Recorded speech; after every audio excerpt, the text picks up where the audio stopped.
5 seconds. Okay, sure. Thank you.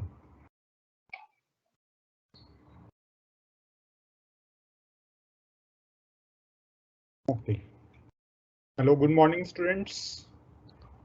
So today we are going to start a new topic that is very important as well, because one question invariably, one or sometimes 1.5 or 2 questions may be there from this topic that is known as capital budgeting. Capital budgeting, और हिंदी में अगर आप बात करें तो इसको हम बोलते हैं दीर्घकालीन संपत्तियों में निवेश, investment in long term assets. ठीक है, इसको इंग्लिश में बोलते हैं capital budgeting. So all companies are formed for some specific purpose or objective. For example, Larsen and Toubro. So it's a very big construction company and it builds roads, bridges, or even big stadiums. Like it is building one stadium in Qatar right now for the next FIFA World Cup. So these are the projects which the companies undertake to earn profit. So these are long-term investments. Now the companies have to decide in which project to invest and which project not to invest.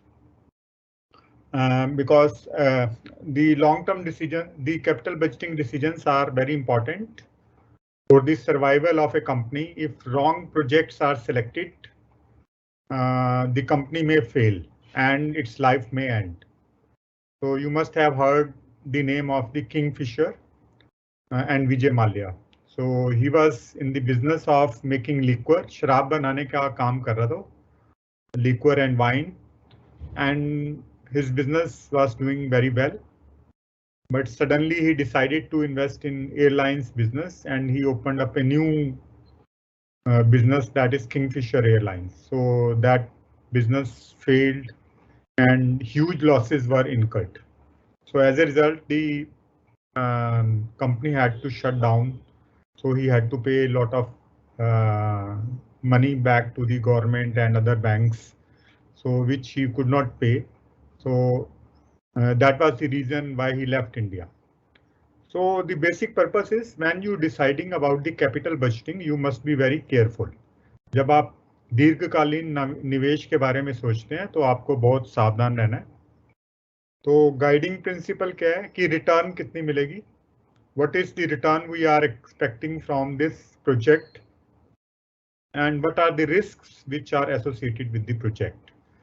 उस जो भी निवेश करेंगे, जिस भी संपत्ति में या जिस भी प्रोजेक्ट में हम निवेश करेंगे, तो वहां पे हमें कितना रिटर्न मिलेगा, ये सबसे पहला हम चीज है जो हम ध्यान रखते हैं. This is the first thing which we keep in mind.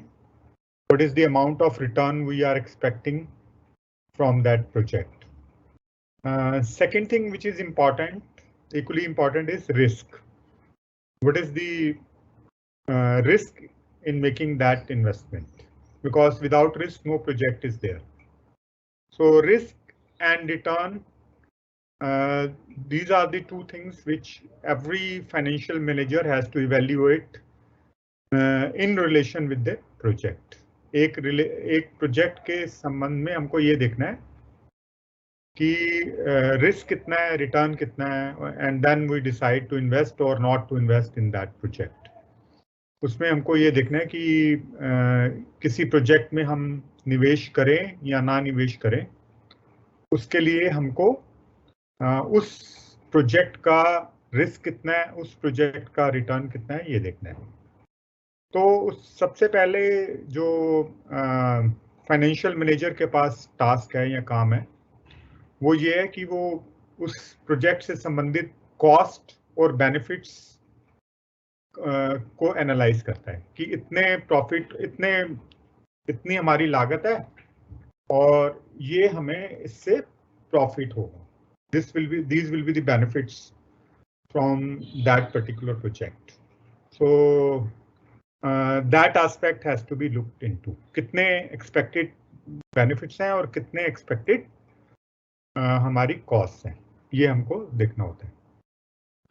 तो इसलिए हमको कैश फ्लोस कैलकुलेट करने होते हैं। कैश फ्लोस मैंने आपको बताया था, it is a better term than profit. इसमें सिर्फ हम जो कैश आ रहा है और जो कैश जा रहा है उसको हम देखते हैं। जो कैश हमारे पास आ रहा है उसको हम बोलते हैं कैश इनफ्लो, जो भी आपकी पॉकेट में कैश आएगा, ठीक है। Cash generally comes in the later years, बाद के सालों में आता है कैश।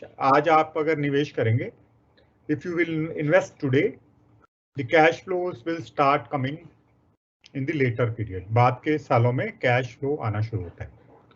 जो आप निवेश करते हैं इमीडिएटली, जैसे आपने एक 5 करोड़ की मशीन खरीदी और उसको इंस्टॉल करने में हमारे 10 लाख रुपए लग गए, installation cost.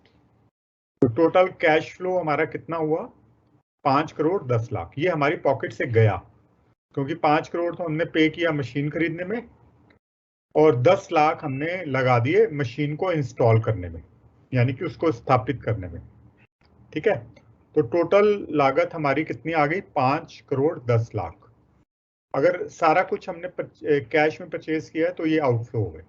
These are the outflows. Outflows कितने हो गए? 5 करोड़ 10 लाख। जब आप ये निवेश करेंगे तो इन फ्यूचर टाइम पीरियड्स, भविष्य में आपको कैश इनफ्लो आने शुरू हो जाएंगे। जो प्रॉफिट आप उससे कमाएंगे और डेप्रिसिएशन वगैरह निकालने के बाद हम उससे प्रॉफिट कमाना शुरू कर देंगे, ठीक है। और प्रॉफिट में अगर हम डेप्रिसिएशन को वापस ऐड कर देंगे, क्योंकि डेप्रिसिएशन एक ऐसी लागत है जो टैक्स के लिए तो हम इसका इस्तेमाल करते हैं डेप्रिसिएशन का, क्योंकि उससे हमें टैक्स का एडवांटेज मिलता है, टैक्स का बेनिफिट मिलता है, ठीक है। जब हमारी प्रॉफिट कम होगी तो हमारा टैक्स भी कम होगा। तो हम ये दिखाने की कोशिश करते हैं कि कम से कम प्रॉफिट हो रहा है। तो कम प्रॉफिट होने के लिए हमें क्या दिखाना पड़ता है? डेप्रिसिएशन, ह्रास भी बोलते हैं।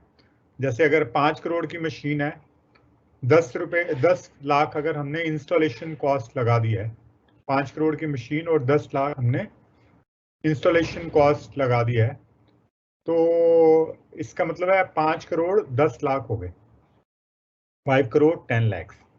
तो अगर उसकी लाइफ 5 साल है तो अगर हम स्ट्रेट लाइन मेथड यूज करते हैं SLM, तो 5 करोड़ 10 लाख डिवाइडेड बाय 5, ये डेप्रिसिएशन हो जाएगी हर साल।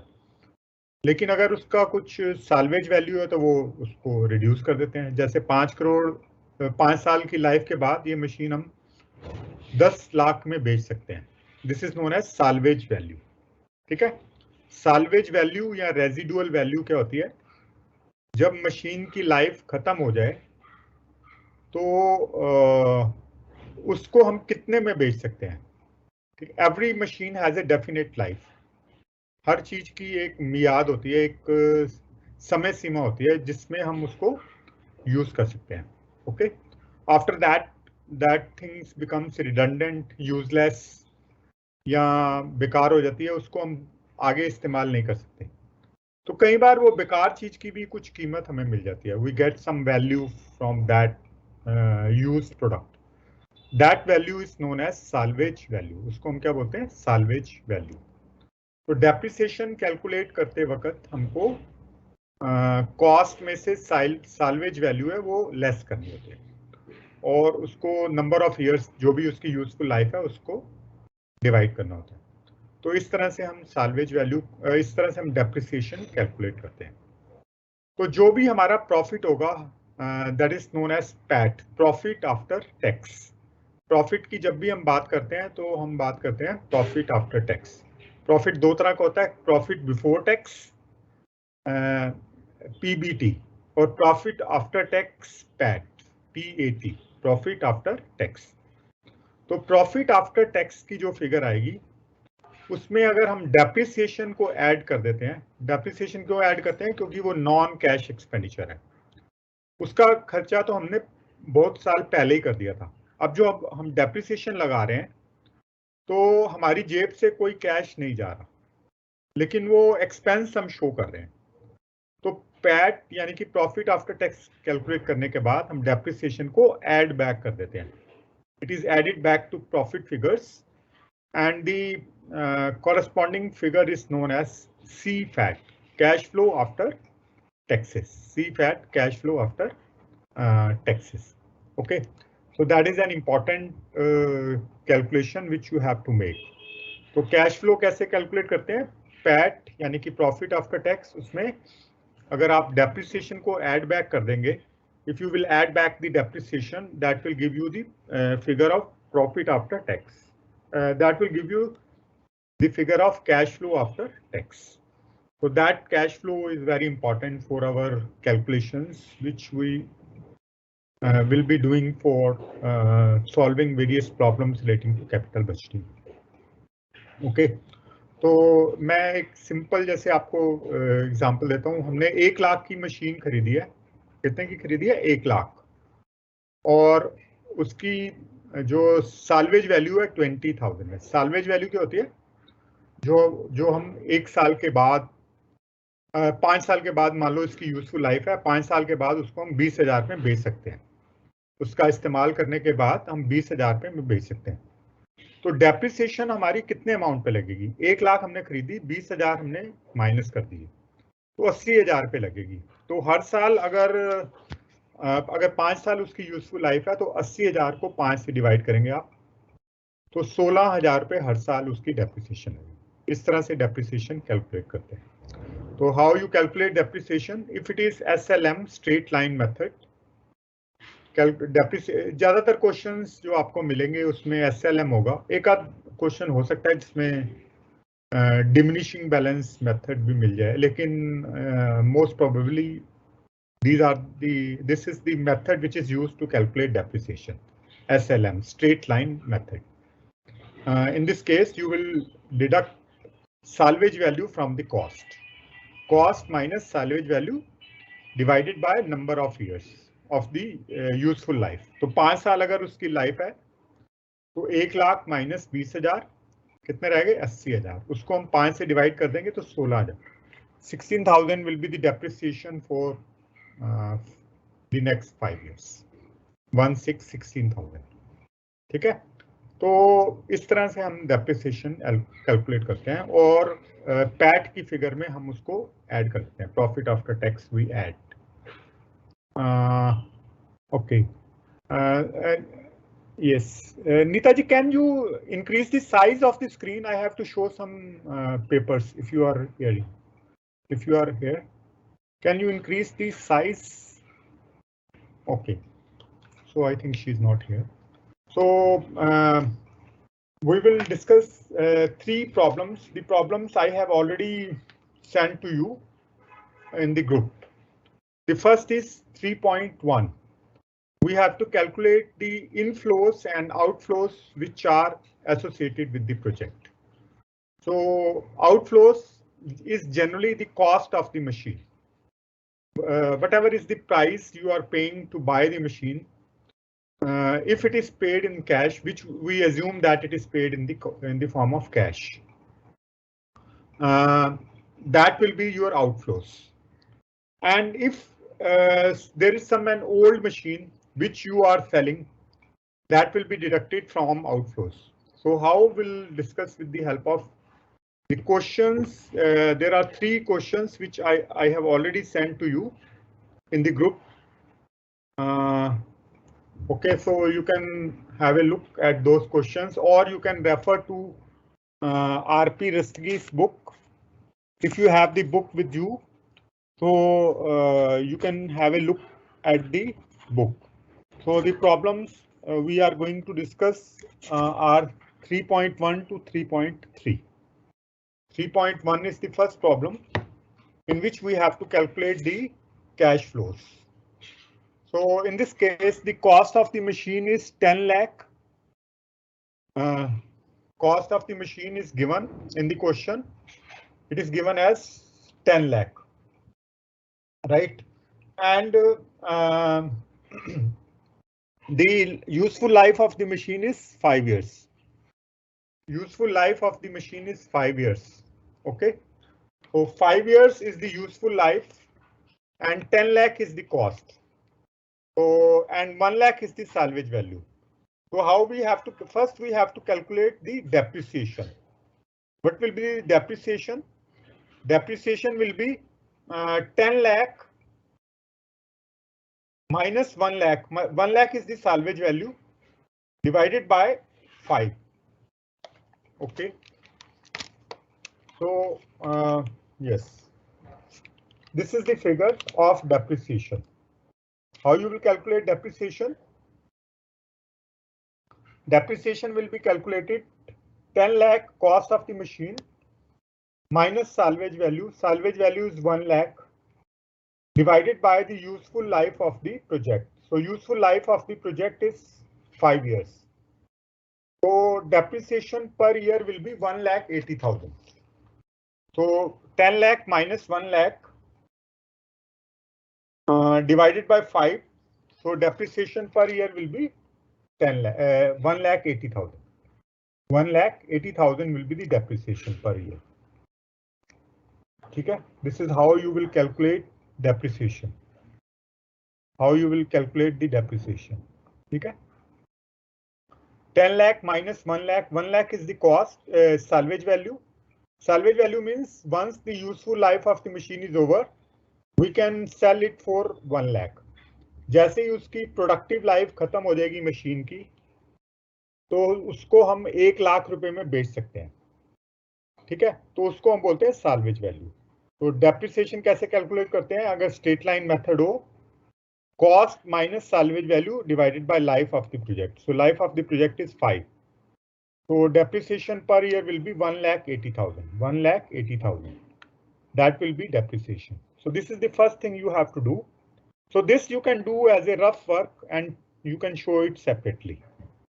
ठीक है, इसको आप अलग से करेंगे और उसको शो कर देंगे. हाँ, अब सबसे पहले हमको निकालने हैं outflows. How you will calculate the outflows. So as far as the outflows are concerned, this is the cost of the machine. जो आप मशीन बाय कर रहे हैं वो कितने की बाय कर रहे हैं? 10 लाख. जब 10 लाख आप पे करेंगे तो वो आपकी पॉकेट से जाएगा पैसा. That will move out of your pocket. That money will move out of your pocket. वो आपकी जेब से पैसा जा रहा है. जो पैसा जा रहा है उसको हम क्या बोलते हैं? Outflows. That money is known as outflows. तो इस केस में और कोई एडजस्टमेंट नहीं करनी, सीधी 10 लाख रुपीज हमारी जो लागत है या कॉस्ट है मशीन की, that is our cash outflows. ठीक है, तो that is to be incurred in time period 0. जो कॉस्ट हम आज इनकर करते हैं उसको हम बोलते हैं टाइम पीरियड 0. तो cash flow outflows in time period 0 is 10 lakh. Second step is we have to calculate the inflows related to the this decision. If we buy this machine, what are the inflows? Inflows will be for 5 years. Inflows will be for 5 years. So how you will calculate the inflows? The starting point to calculate inflows is the sales amount. So the question says, find out the relevant cash flows if the annual revenue is 8 lakh. Revenue means sales. Revenue का अर्थ क्या होता है? Sales. अगर sales 8 lakh है, 9 लाख है या 10 लाख है, तो ये एक तरह से ये 3 क्वेश्चन हो गए. एक क्वेश्चन नहीं है, तीन क्वेश्चन है जिसको आपने सेपरेटली सॉल्व करना है. अगर हमारी सेल 8 लाख होती है, सेकंड अगर हमारी सेल 9 लाख होती है, अगर हमारी सेल 10 लाख होती है, तो इनफ्लो कितने होंगे? ठीक है, if the cash, if our revenue is 8 lakh, 9 lakh और 10 lakh, what will be our cash inflows? तो हम जैसे एक मैं अभी आपको बताता हूं, अगर सेल 8 लाख है तो variable cost is 60%. So variable cost is always calculated on sales. जब आप वेरिएबल कॉस्ट कैलकुलेट करते हैं, कैसे कैलकुलेट करते हैं? Always on the basis of sales. So sales is 8 lakh, variable cost 60% of 8 lakh. 60% 8 lakh का कितना हो गया? 4 लाख 80,000. 4,80,000 हो गया हमारा वेरिएबल कॉस्ट. ये हम माइनस कर देंगे सेल्स में से, तो हमारा क्या निकल जाएगा? कंट्रीब्यूशन. अगर आपने कॉस्टिंग किया है तो उसमें भी ये कॉन्सेप्ट यूज करते हैं. Sales minus variable cost is contribution. इसको हम बोलते हैं कंट्रीब्यूशन. ठीक है, तो कंट्रीब्यूशन में से कंट्रीब्यूशन हमारा निकल गया 3,20,000 अगर सेल्स हमारी 8 लाख है. उसमें से हमें फिक्स कॉस्ट जो भी है वो रिड्यूस करनी है। तो फिक्स कॉस्ट दो तरह की है, एक तो डेप्रिसिएशन है 60,000 की, और एक तो डेप्रिसिएशन है 1,80,000 की जो हमने ऑलरेडी कैलकुलेट की थी कैसे करते हैं, और दूसरा है अदर फिक्स कॉस्ट 60,000। एक और कॉस्ट दी हुई है एलोकेटेड कॉस्ट। एलोकेटेड कॉस्ट होती है, हम इंटरनली डिपार्टमेंट्स में ना हम उस कॉस्ट को लगा देते हैं। जैसे किराया है, किराए का कुछ परसेंट हमने उस डिपार्टमेंट में लगा दिया, कुछ परसेंटेज उधर लगा दिया। तो इसको हम कैश कैलकुलेट करते हैं, कैश इनफ्लो कैलकुलेट वक्त इसको हम इग्नोर कर देते हैं। This thing is to be ignored. आप बेशक लिख लो, you can write down a note that allocated costs are to be ignored. Allocated costs are not to be used while calculating inflows or outflows. Allocated costs को हम नजरअंदाज कर देते हैं, उसका इस्तेमाल नहीं करते, उसको हम यूज नहीं करते, क्योंकि वो इंटरनल मामला है, हमारा आंतरिक मामला है। तो जो इनकम टैक्स अथॉरिटी है वो भी इस बात को नहीं मानते, वो कहते हैं ये तो आपकी इंटरनल चीज है, आपने इंटरनली कोई लागत लगा दी है, वो हम टैक्स के लिए उसको for the purpose of tax it is not admissible. इसको हम, इस लागत को हम नहीं मानते, ये आपका इंटरनल मामला है। तो इसलिए हम उसको कैश कैलकुलेट करते वक्त, कैश इनफ्लो कैलकुलेट करते वक्त उसको हम इग्नोर कर देते हैं। तो इस क्वेश्चन में दिया हुआ है एलोकेटेड कॉस्ट 60,000। तो allocated cost are to be ignored, इसको हमने इस्तेमाल नहीं करना, इसका यूज नहीं करना, ठीक है। तो जब भी क्वेश्चन में एलोकेटेड कॉस्ट की कोई आइटम आती है तो उसको आप इग्नोर कर दीजिए, ठीक है। तो दो तरह की फिक्स कॉस्ट हो गई, एक तो 60,000 क्वेश्चन में दिया हुआ है, और दूसरा डेप्रिसिएशन है 1,80,000। डेप्रिसिएशन कितना दिया हुआ है? डेप्रिसिएशन हमने कैलकुलेट किया था, 1,80,000 is the depreciation which we have calculated, ठीक है। डेप्रिसिएशन कैसे कैलकुलेट किया वो मैंने आपको ऑलरेडी बता दिया कि रफ वर्क में करना है 10 - 1 divided by 5, 10 lakh minus 1 lakh divided by 5। तो फिर अब ये दोनों अगर एक्सपेंसेस हम कम कर देंगे कंट्रीब्यूशन में से, 3,20,000 कंट्रीब्यूशन है जिसमें से 2,40,000 कम कर देंगे तो हमारा आ जाएगा प्रॉफिट बिफोर टैक्स। इसको बोलते हैं पीबीटी या profit before tax. So what is the amount of profit before tax? It is 80,000. 80,000 is the amount of profit before tax. उसके ऊपर हमको टैक्स देना है एट द रेट ऑफ 30%। 80,000 के ऊपर 30% टैक्स देंगे तो कितना हो जाएगा? 8 × 24 यानी कि 24,000। तो हमारा क्या बच जाएगा? पैट, प्रॉफिट आफ्टर टैक्स, इसको बोलते हैं PAT, profit after tax. What is the amount of profit after tax? 56,000। 80,000 minus 24,000, okay, वो 56,000 या 56,000 बच जाएगा। उसमें हम ऐड बैक कर देंगे, we will add back what? We will add back the depreciation. मैंने आपको पहले ही बताया था कि डेप्रिसिएशन को हम ऐड बैक कर देते हैं, क्योंकि वो सिर्फ टैक्स के लिए हम उसको इसका इस्तेमाल किया, पहले टैक्स का एडवांटेज हमको मिल गया तो वापस हमने उसको ऐड बैक कर दिया। Once we have obtained the advantage, ठीक है, once we have obtained the advantage we can add back, right? So as a result our CFAT is 2,36,000. CFAT means cash flow after taxes. वो कैसे calculate किया है? 56,000 is our PAT, profit after tax, उसमें हमने add back कर दिया है the amount of depreciation. Total CFAT or cash flow after taxes is 2,36,000. So these 2,36,000 will come for 5 years, 1, 2, 3, 4, 5. आप 5 बार इसको कैलकुलेट करने की बजाय these एक बार कैलकुलेट कर लें और ऊपर लिखते हैं these cash flows are from year 1 to 5. Okay, inflows मैंने ऊपर लिख दिया ईयर 1 to 5, यानी कि 5 साल ये सेम कैश फ्लोज रहेंगे, क्योंकि कुछ भी चेंज नहीं हुआ क्वेश्चन में। तो हमको 5 साल के लिए कैश इनफ्लो कैलकुलेट करने हैं, तो 5 साल के लिए कैश इनफ्लोज आ जाएंगे 2,36,000। पहले साल भी, दूसरे साल भी, तीसरे साल भी, चौथे साल भी और 5वें साल भी। For year 1, for year 2, for year 3, for year 4 and year 5 the cash flows will remain same, that is 2,36,000।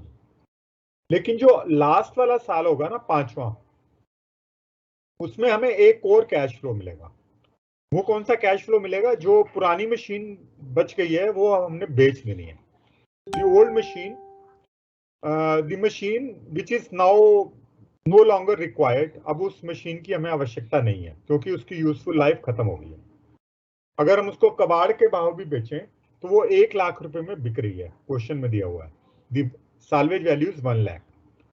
तो लास्ट वाले साल में हमें 1 लाख रुपया और मिलेगा, उसको हम बोलते हैं टर्मिनल कैश फ्लोस। उसको हम क्या बोलते हैं? Terminal cash flows. It is known as terminal cash flows. Terminal cash flow means जब प्रोजेक्ट की लाइफ खत्म हो जाए तो हम लास्ट के साल में उसको मशीन को बेच देंगे, डिस्पोज ऑफ कर देंगे, उसके बदले हमें 1 लाख रुपए मिलेगा। ये क्वेश्चन में दिया हुआ है। तो so terminal cash flow is 1 lakh. तो लास्ट ईयर में हमको 2,36,000 प्लस 1 लाख ही है, 3,36,000 मिलेंगे। पहले 4 साल सिर्फ 2,36,000 मिलेंगे। This is how you calculate the cash inflows. अगर आप एक्यूरेटली कैश इनफ्लोज कैलकुलेट कर लेते हैं क्वेश्चंस में, तो समझ लो अगर 15 नंबर का क्वेश्चन है तो 7 नंबर आपको कैश इनफ्लोज के कैलकुलेशन के होते हैं।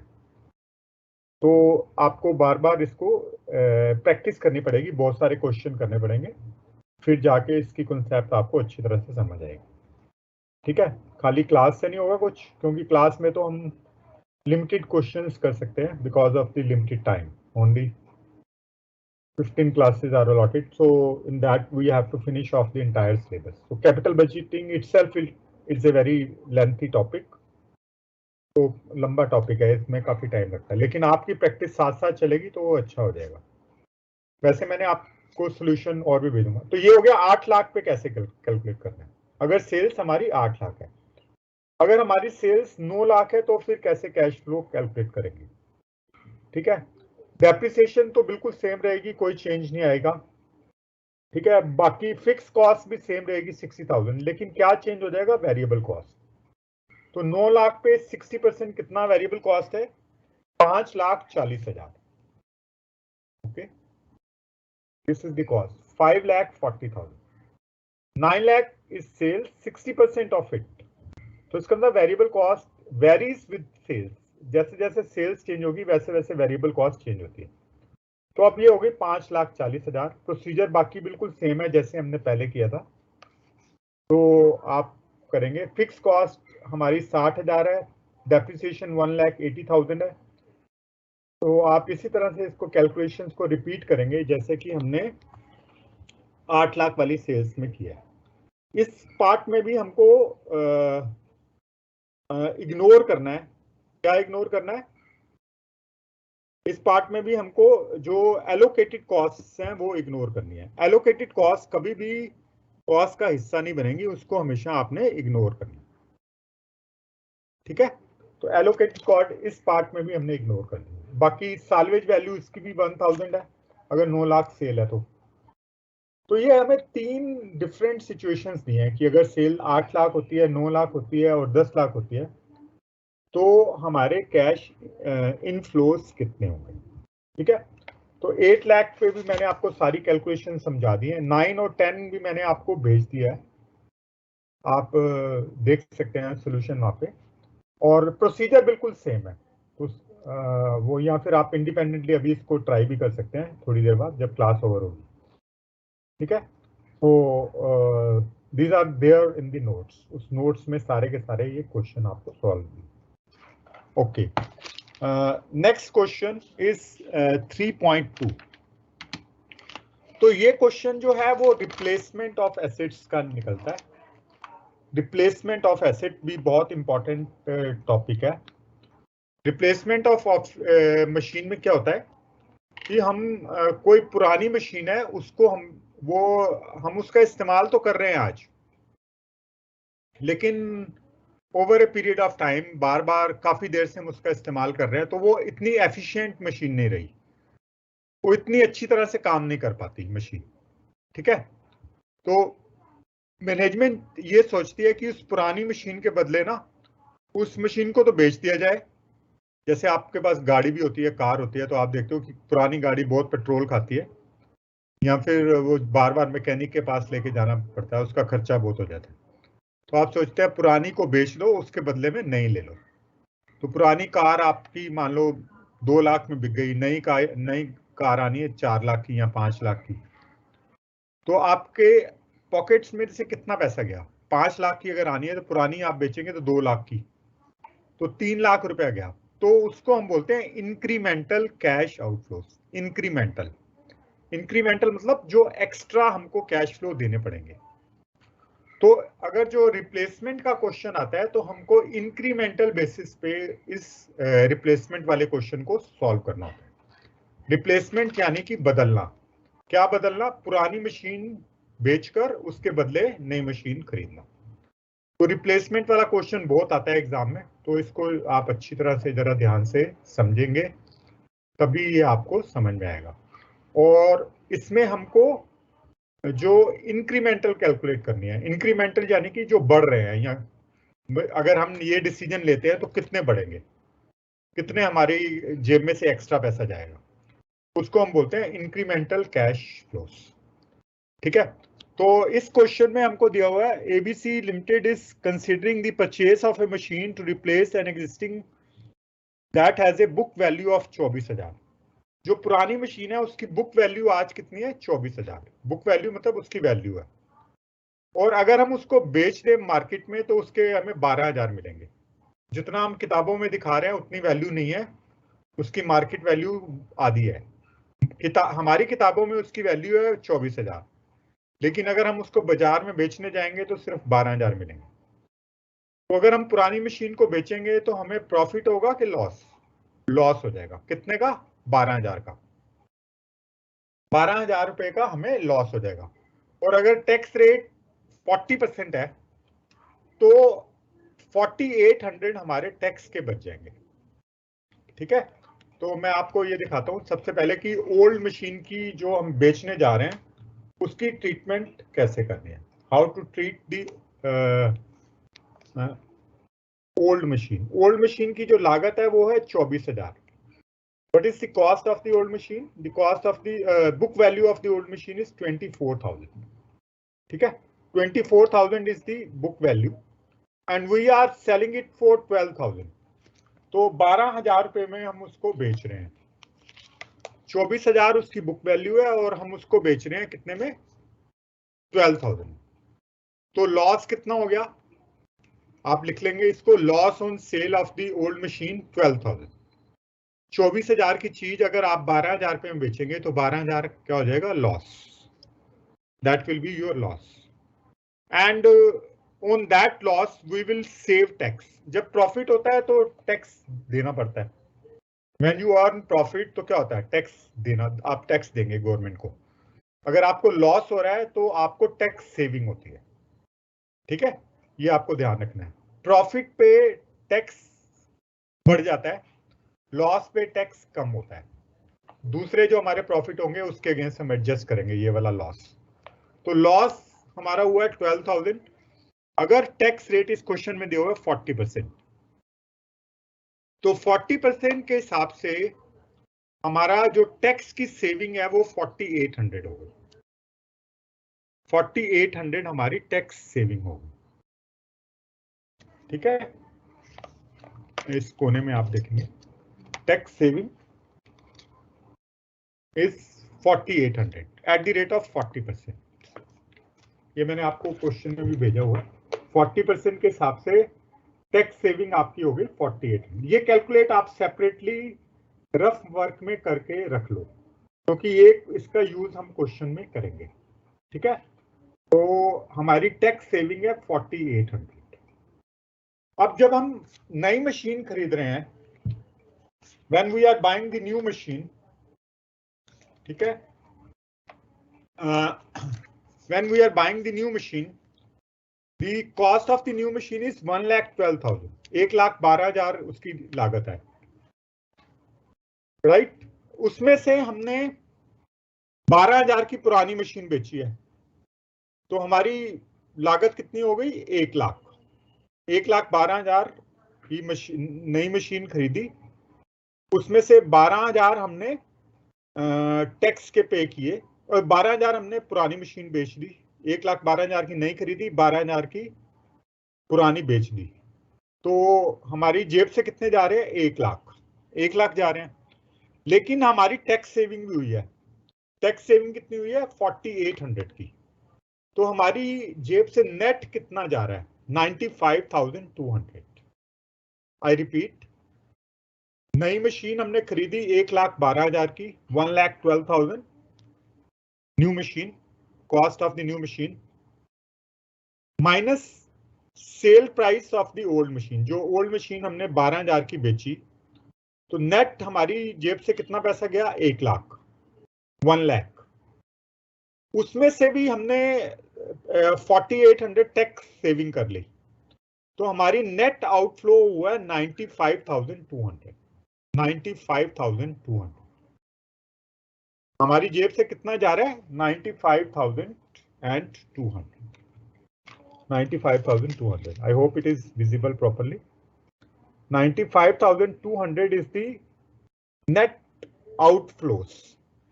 तो अगर आप इसको अच्छी तरह से कैलकुलेट कर लेते हैं तो क्वेश्चन में इसके 3 मार्क्स आउटफ्लो कैलकुलेट करने के रखे जाते हैं।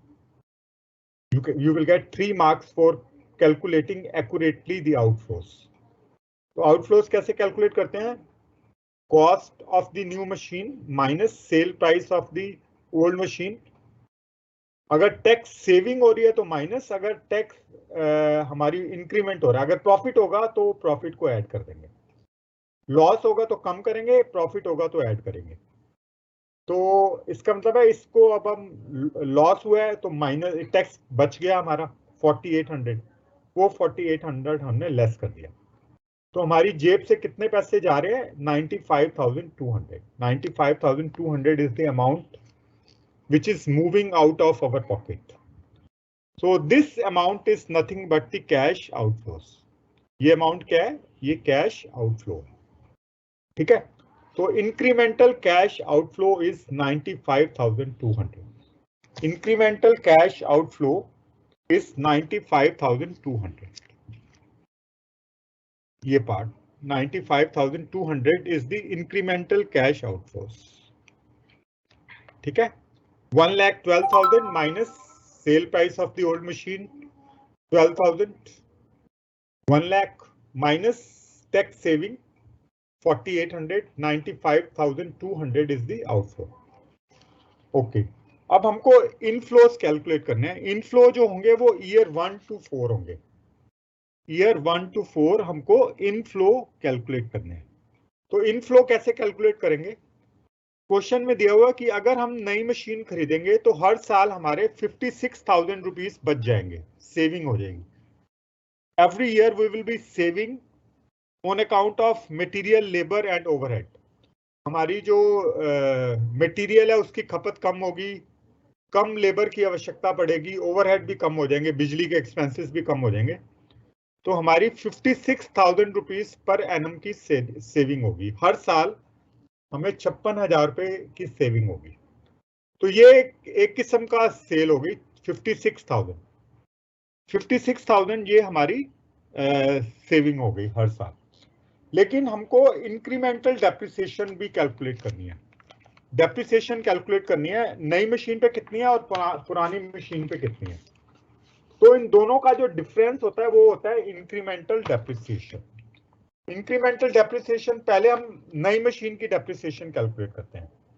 तो नई मशीन की डेप्रिसिएशन कितनी है? 1,12,000 इसकी कॉस्ट है और 16,000 इसकी रेजिडुअल वैल्यू है या साल्वेज वैल्यू है, ठीक है। ये जो हम कैलकुलेट कर रहे हैं 1,12,000 इसकी कॉस्ट है, 16,000 इसकी रेजिडुअल वैल्यू है, तो बाकी कितने बच गए? 96,000 रुपीज। वो उसको हम 4 से अगर डिवाइड कर देंगे तो 24,000 रुपये आ जाएगा। तो cost minus salvage value, cost is 1,12,000, salvage value is 16,000 divided by 4, क्योंकि इसकी यूजफुल लाइफ है 4 साल। तो इसकी डेप्रिसिएशन आती है 24,000। ये भी आप रफ वर्क में करेंगे। You will have to show it as a rough work. The depreciation of the old machine is 24,000. Depreciation of the new machine is 24,000. Depreciation of the old machine, अगर हम उसको नहीं बेचते तो 24,000 की हमारी मशीन थी। कितने की मशीन थी? 24,000 की। और उसकी साल्वेज वैल्यू कितनी थी? 0। उसकी साल्वेज वैल्यू दी हुई है क्वेश्चन में 0। तो 24,000 माइनस 0 डिवाइडेड बाय 6, तो उसकी जो डिवाइडेड बाय 4, सॉरी, क्योंकि 4 साल ही उसकी रिमेनिंग यूजफुल लाइफ है, तो उसकी डेप्रिसिएशन निकलती है 6,000। पुरानी वाली मशीन अगर हम नहीं बेचते तो उसको हम डेप्रिसिएट करते 6,000 पर एनम से। तो अब इंक्रीमेंटल डेप्रिसिएशन कितनी हो गई? 24 नई की है और 6 पुरानी की है, तो इन दोनों का अंतर जो होता है वो इंक्रीमेंटल डेप्रिसिएशन होता है। That is 18,000। 18,000 is the incremental depreciation. ठीक है, तो this 18,000, 24 minus 6 will be 18,000 is the incremental depreciation. ये आपको सेपरेटली कैलकुलेट करना है। 24 is the depreciation of new machine, 6,000 is the depreciation of the old machine. The difference of these two is 24 minus 6, 18,000. That is incremental depreciation. ये हो गया। अब हम देखते हैं कि सेविंग्स कितनी हो रही है पर एनम? 56,000, 56,000। ठीक है, 56,000 is the saving minus incremental depreciation, जो हमारी एक्स्ट्रा डेप्रिसिएशन लग रही है ना इसकी वजह से, नई मशीन खरीदने की वजह से, वो उसका जो नुकसान हो रहा है वो 18,000 हो रहा है। और इसका मतलब है हमारे पास क्या बच गया? Taxable income. एक्स्ट्रा इनकम हमारी कितनी हो जाएगी? टैक्सेबल इनकम हो जाएगी 38,000। 38,000 हो जाएगी, जिसके ऊपर हमें एक्स्ट्रा टैक्स देना पड़ेगा। ठीक है, so extra tax we have to pay is 38,000, on which we have to pay tax at the rate of 40%. उसके ऊपर हमको टैक्स पे करना है 40% के हिसाब से। तो जो टैक्स पे कर रहे हैं वो है 15,200। कितना टैक्स पे कर रहे हैं? 15,200 is the amount of tax we are paying. तो कितना पैसा बच गया?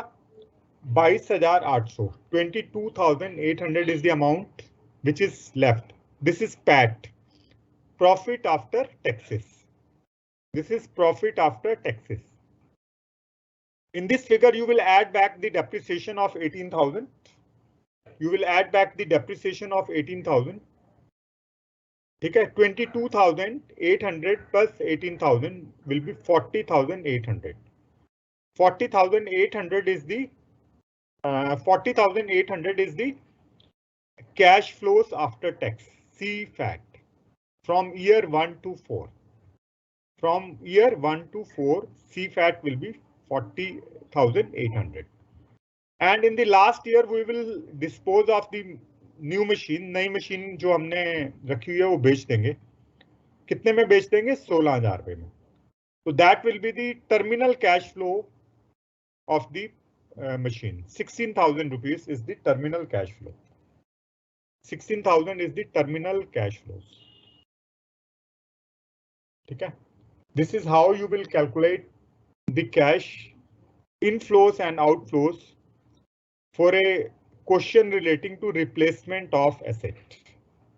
Replacement of asset को calculate करते वक्त हम किस तरह से क्वेश्चन को सॉल्व करते हैं, ये क्वेश्चन बहुत इंपॉर्टेंट है. This question is very important. Okay, so the solution is already with you also in the group. I have sent all the solutions, so you can refer to that if any point you have missed here. अगर आपका कोई point छूट गया तो आप वहां से भी देख सकते हैं इसको. Okay, then we will move on to the third question. quickly we will do it because only limited amount of time is left. I have also to take up the question answer. ठीक है, in this question, a company is trying to sell the new lotion. If it buys a machine for 5,60,000, it will be able to sell 1 lakh units of the lotion. Lotion कोई भी cream हो सकती है मुंह पे लगाने वाली, fashion की कोई प्रोडक्ट है, वो अगर 5,60,000 की मशीन अगर कंपनी खरीदेगी तो 1 लाख यूनिट की वो हर साल सेल करेगी. तो एक यूनिट की जो हमारी प्राइस है वो 12 रुपए है. एक यूनिट की प्राइस कितनी है? 12 रुपए. तो 12 लाख की सेल वो करेगी. उसके ऊपर वेरिएबल कॉस्ट है 6 रुपए पर यूनिट. तो 1 लाख गुना 6 यानी कि 6 लाख रुपए हमारा वेरिएबल कॉस्ट हो जाएगा. ठीक है. और 4,50,000 रुपए फिक्स कॉस्ट है, जो कि इसमें इंक्लूड है डेप्रिसिएशन और एलोकेटेड कॉस्ट. ठीक है, तो इसको अलग करना पड़ेगा. तो डेप्रिसिएशन और एलोकेटेड कॉस्ट 1 लाख की है दोनों मिला के, उसको अलग करेंगे तो 3,50,000 बच जाएगा. ठीक है, तो अभी हम इसको सॉल्व करते हैं. आउटफ्लोज कितने हैं? 5,60,000 रुपए, जो कि कॉस्ट है. इसमें कोई एडजस्टमेंट नहीं दी हुई क्वेश्चन में करने के लिए, तो सीधा सीधा हम उसको आउटफ्लोज लिख देते हैं. That is the cost of the machine 5,60,000. ठीक है, outflows 5,60,000. No adjustment is required to be made. इसमें कोई भी एडजस्टमेंट हमको नहीं करना. उसके बाद आ जाता है सेल्स. अब हमको इनफ्लोज कैलकुलेट करने हैं. We have to calculate inflows. तो how you calculate the inflows? सबसे पहले आपको देखना है सेल्स. सेल्स कितनी है? 1 लाख यूनिट की इंटू 12. एक यूनिट की प्राइस कितनी है? 12. तो 12 लाख की सेल्स हो जाएगी हमारी. 1 lakh into 12 lakh minus variable cost. Variable cost है 1 लाख इंटू 6 लाख. 1 लाख इंटू 6 लाख. तो हमारा क्या आ जाएगा? Contribution. Sales minus variable cost, you will get contribution. ठीक है, so contribution is 6 lakh. Contribution is 6 lakh. उसमें से अब हम फिक्स कॉस्ट माइनस करेंगे. फिक्स कॉस्ट टोटल दी हुई है 4,50,000, लेकिन उसमें से 1 लाख की जो फिगर है वो डेप्रिसिएशन और एलोकेटेड कॉस्ट है 30,000. तो हम उसको पहले अलग कर लेते हैं. अगर इन दोनों खर्चों को अलग कर लें तो फिक्स कॉस्ट कितनी बच जाती है? 3,50,000. वो हम लिख देंगे. Fix cost 3,50,000. अब जो एलोकेटेड कॉस्ट है वो लेते नहीं है, मैंने आपको पहले ही बता दिया. Allocated cost are to be ignored. बाकी बच गया डेप्रिसिएशन 70,000. तो डेप्रिसिएशन को हम लेंगे. तो दो तरह की फिक्स कॉस्ट लेनी है. 3,50,000 अलग और 70,000 अलग, यानी कि 4,20,000. 30,000 पे जो एलोकेटेड कॉस्ट है वो हमारी कॉस्ट का पार्ट नहीं है. तो हमारे जो 6 लाख आया था ना कंट्रीब्यूशन, उसमें से 4,20,000 कम करेंगे. 3,50,000 और 70.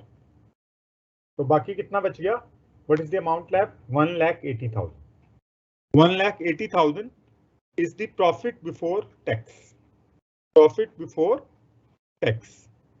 ठीक है, तो टैक्स 1,80,000. उसके ऊपर 30% टैक्स कितना बच गया? 54,000. 30% on 1,30,000, 1,80,000 is 54,000. That is the amount of tax. ठीक है, amount of tax is 54,000. तो क्या बच गया? पैट, प्रॉफिट आफ्टर टैक्स, कितना है? 1,26,000. 1,26,000. उसमें हम डेप्रिसिएशन को ऐड बैक कर देंगे. We will add back the depreciation. 1,26,000 plus 70,000, 1,26,000 plus 70,000. So CFAT will be 1,96,000. Cash flow after taxes will be 1,96,000. 1,96,000. तो ये जो कैश फ्लो है वो हमारे कितने साल तक चलेंगे? For how many years this will go? This will go for 8 years. These are cash flows for 8 years, from year 1 to year 8. So no salvage value of the machine is given. Machine की कोई salvage value नहीं दी हुई, तो terminal cash flow हमारे कुछ भी नहीं होगा, वो 0 होगा. टर्मिनल कैश फ्लो और salvage value, because it is 0, क्योंकि 8 साल अगर हम डेप्रिसिएशन करें मशीन को तो 70,000 रुपये पर एनम आती है। तो हर साल डेप्रिसिएशन लगाने के बाद उसकी जो वैल्यू बच जाती है वो 0 बचती है। It's value becomes 0, so salvage value is 0. Okay, so as a result 0 salvage value, terminal cash flows will be 0. Okay, so this is how you have to calculate the cash flows, inflows and outflows. More questions are there in the exercise. आप ज्यादा से ज्यादा इन questions की practice करिए घर पे, ठीक है। What we have done in the class is only a part, not sufficient. अभी इसका इतना नहीं है कि आप एकदम से एक्सपर्ट हो जाएंगे। एक्सपर्ट आप तब होंगे जब आप 5, 6, 10 क्वेश्चंस खुद अपने आप सॉल्व करने की कोशिश करेंगे घर पे बैठ के।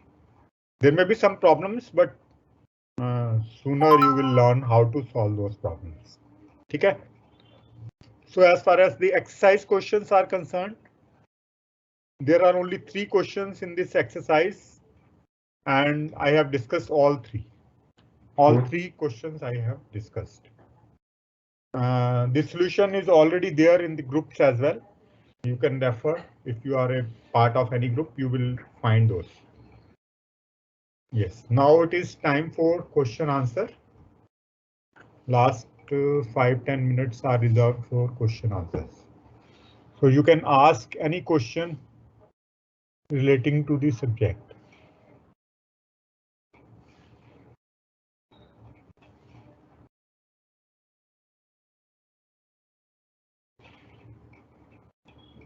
अच्छा, Janvi Awasthi. Yes, this lesson has started today itself. Last class we were discussing a different topic, that was time value of money. So I have started this topic today only, calculating the cash inflows and outflows. Okay, so you have not missed anything from this topic. You may have missed relating to the present value or the compound value, but this topic has been started only today. Sir, variable cost, how to calculate? Variable cost is percentage of sales. जितनी sales आपको दी होगी question में उसका variable cost निकालेंगे। अगर 60% दी हुई है, जैसे हमारे क्वेश्चन में सेल्स है 8 लाख, तो उसका 60% निकालेंगे। 60% of 8 lakh will be 4,80,000. 60% of 9 lakh will be 5,40,000.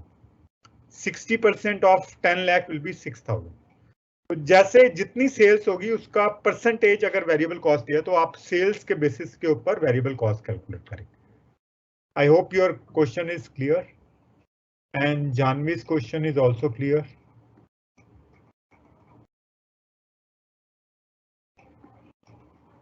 Yes. WhatsApp, yes. You can give me a message. I will send you the link there. You can have my number is 7011 039 821. 7011 039 821.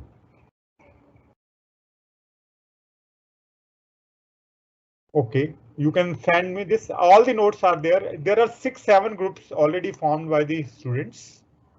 You can become member of one of them. Otherwise, you can send me a message. I will send you the link. 7011 039 821. ठीक है? Okay. Sir, अगर salvage value 1 lakh है, but machine की life and होने पर वो 90,000 की cell हुई, तो लास्ट ईयर की सीफेट में अमाउंट ऐड हो गया, क्या अमाउंट ऐड होगा? हाँ, वो जो हमने सेल किया ना वही ऐड होगा। आपका क्वेश्चन मैं समझ गया। अगर 1 लाख तो साल्वेज वैल्यू दी हुई है शुरू में, लेकिन एंड में जब हम मार्केट में बेचने गए तो वो 90,000 की बिकी, तो आपको जो टर्मिनल कैश फ्लो लेना है वो 90,000 लेना है, ठीक है। जो एक्चुअली आपके पास आया है उसको आपने 1 लाख नहीं लेना। बाकी डेप्रिसिएशन कैलकुलेट करते वक्त तो 1 लाख लेंगे, लेकिन जब आप डेप्रिसिएशन कैलकुलेट कर रहे हैं तो 1 लाख लेंगे, जब टर्मिनल कैश फ्लो कैलकुलेट कर रहे हैं तो आप सिर्फ 90,000 लेंगे। It's a good question by Srishti. Okay,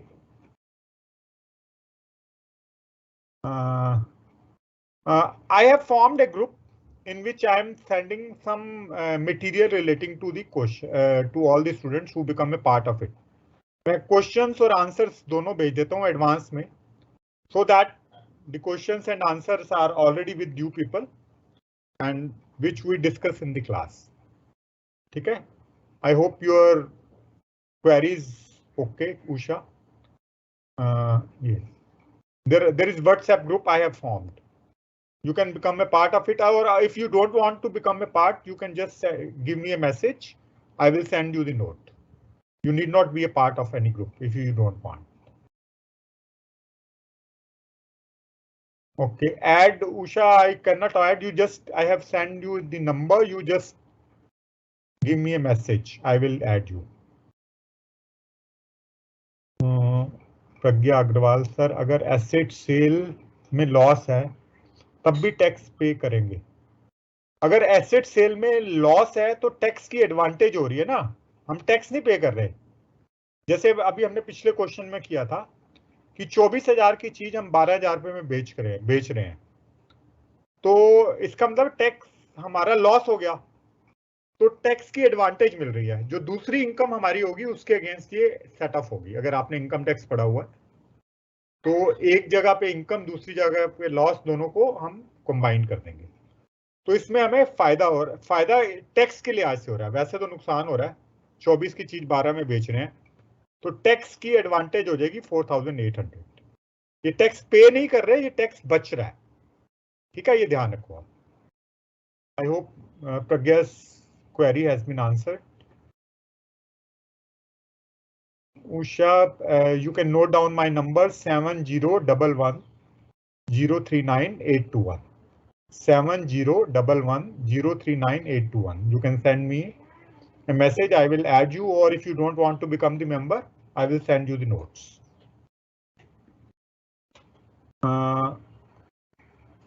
In question 1, we have not shown salvage value.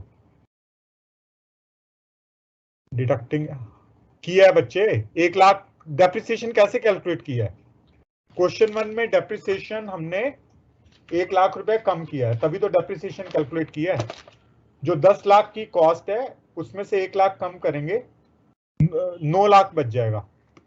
ठीक है, तो depreciation is 9 lakh divided by 5, we have reduced.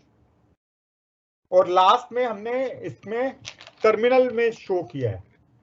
Terminal आप देखो, 1 लाख रुपया मैंने लिखा है ना, टर्मिनल कैश फ्लोस 1 लाख। तीनों केस में ये टर्मिनल है, जो हम बेच रहे हैं उसको टर्मिनल कैश फ्लो बोलते हैं। लास्ट ईयर जो हम मशीन को बेचते हैं तो उसको हम बोलते हैं टर्मिनल कैश फ्लो।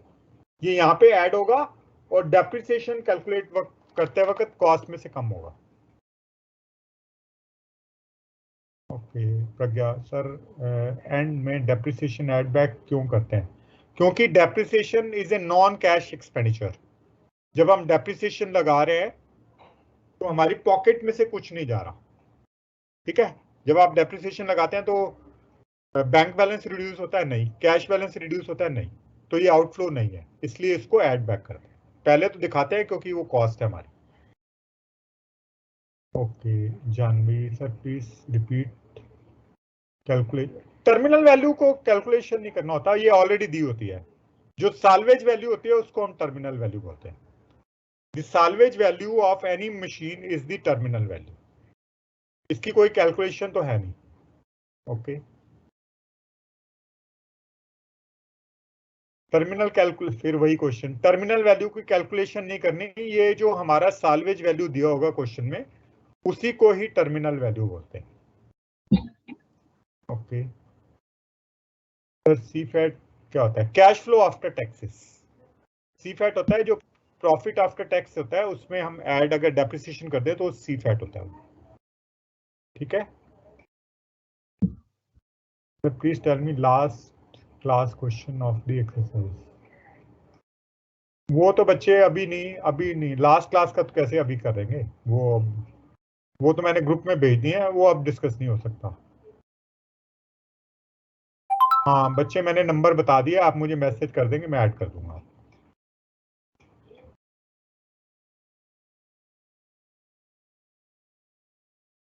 नहीं, सी फैट में यहाँ नहीं ऐड भी नहीं होंगे, लेस भी नहीं होंगे, उसको सेपरेट शो करेंगे टर्मिनल को। जो टर्मिनल कैश फ्लो होता है वो हमारे पास आ रहा है, अगर ऐड करना है तो लास्ट वाले साल में ऐड करेंगे, लेकिन ऐड मत करो, उसको सेपरेटली शो करो, that will be better. If you want you can add it in the last years cash flow, but don't add it, show them separately. Incremental depreciation is the depreciation of new machine minus depreciation of the old machine. Depreciation of the new machine minus depreciation of the old machine is incremental depreciation. अगर आपने solve नहीं किया तो बच्चे मैंने उसका solution भेज दिया है ग्रुप में, अब आप देखो, ग्रुप में देखो, मेरे लास्ट ईयर के 9 क्वेश्चन हैं, उसका सोल्यूशन भेज दिया। Incremental depreciation is the difference between depreciation of the new machine minus depreciation of the old machine. Depreciation of the new machine minus depreciation of the old machine is incremental depreciation. ठीक है? Usha, yes sir, thank you. Usha, you don't send number here, you just forward me a message. Don't send message number here in the group. Don't send your number here. Okay. बच्चे अब बहुत time over हो गया है, question I can, हाँ, अगर asset sale में loss है तब भी टैक्स पे करेंगे? नहीं पे करेंगे, तब हम टैक्स की एडवांटेज ले रहे हैं, हम आउटफ्लो में से कम कर रहे हैं, उसको कम कर रहे हैं तो एडवांटेज ले रहे हैं ना, टैक्स पे नहीं कर रहे बल्कि टैक्स की एडवांटेज मिल रही है। ठीक है प्रज्ञा, आई होप योर आंसर इस question. Okay sir, Rani Kumari, thank you all. Salvage value is also called terminal cash flow. Yes, Ayush, you have got it right. Yes, it is जरूरी है आयुष, ये जरूरी है, तभी सी फैट कैलकुलेट करोगे आप। ठीक है, thank you Janvi. Okay, thank you Yashasvi. Asha, my number आप नोट कर लीजिए, 7011039821, 7011039821।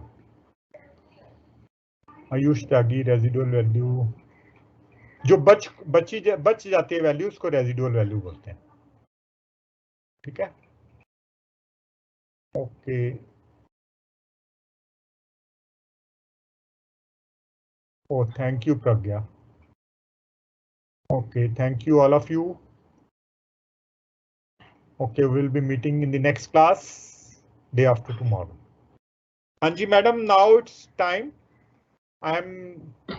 My class is over. Okay, sir. Okay, have a good day. Thank you. Sir. Thank you, sir. Thank you so much.